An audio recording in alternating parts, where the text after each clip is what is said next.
Waalaikumsalam warahmatullahi wabarakatuh.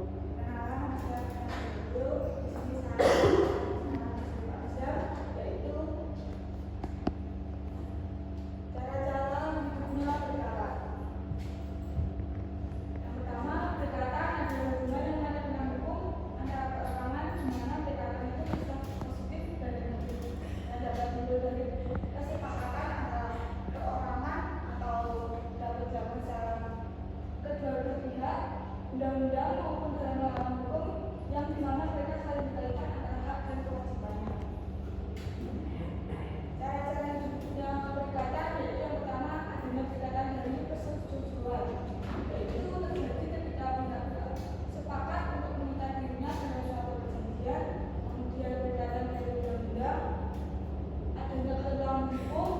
Yang ketiga berkaitan dengan melawan hukum, yaitu tindakan yang melanggar hukum yang dapat menyebabkan kerugian pada pihak lain sehingga pihak yang dirugikan dapat mengganti rugi. Siapa saja yang dapat melakukan perikatan yaitu badan hukum atau individu, yang kedua usia cukup yaitu dalam masa dalam undang-undang tertera usianya minimal 18 tahun atau tidak memiliki gangguan kesehatan. Yang ketiga adanya kemauan atau paksaan. Yang keempat, pihak ketiga dapat terlibat dalam perikatan. Dampak yang terjadi adanya perikatan yang berdepan. Yang pertama, perikatan secara kewajiban. Yang kedua, adanya hak menuntut pelaksanaan perikatan. Yang ketiga, mempengaruhi hubungan sosial dan ekonomi. Yang keempat, mengakibatkan kerugian jika adanya pelanggaran dalam perikatan tersebut. Pembatalan perjanjian.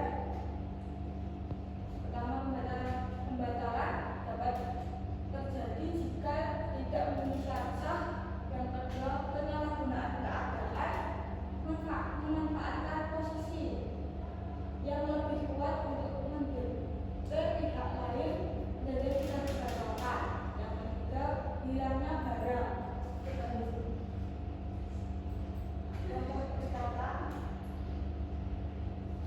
Perikatan perjanjian, contohnya jual beli, sewa menyewa.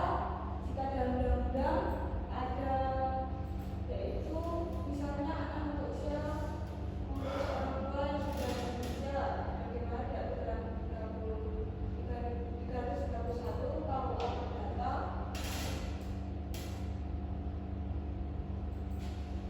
Perikatan yang